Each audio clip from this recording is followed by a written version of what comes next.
ஆண்டவரும் அருமை இயேசு கிறிஸ்து நாமத்தினாலே அன்பின் வாழ்த்துக்கள். நீதிமொழிகள் 3:27 இவ்வாறு சொல்லுகிறது, நன்மை செய்யும்படி திராணி இருக்கும்போது நீ செய்யத்தக்கவர்களுக்கு செய்யாமல் இராதேன்னு சொல்லி. அப்படின்னா இன்றைக்கு நாம் திராணியுள்ளவர்களாய் இருக்கிறோம். நாம் பிறருக்கு நாம் என்ன செய்ய, நாம் நன்மை செய்ய வேண்டும். வேத வார்த்தை நன்மை செய்கிற தேவனால் உண்டா இருக்கிறான்னு சொல்லி. நன்மை செய்கிறவன் இன்னைக்கு தேவனால் உண்டா இருக்கிறான். அது மாத்திரமல்ல, நாம் நன்மை செய்ய ஏழைக்கு இறங்குறவன் கர்த்தருக்கு கடன் கொடுக்கிறான்னு சொல்லி வேதவாறு சொல்லுது.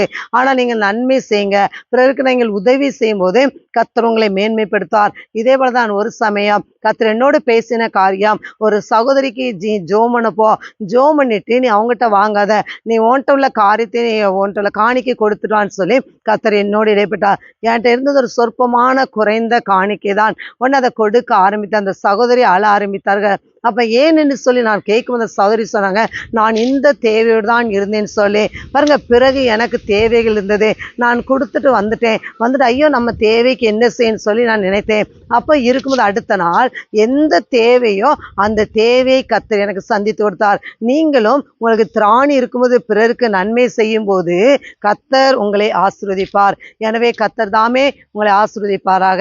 ஆமேன்.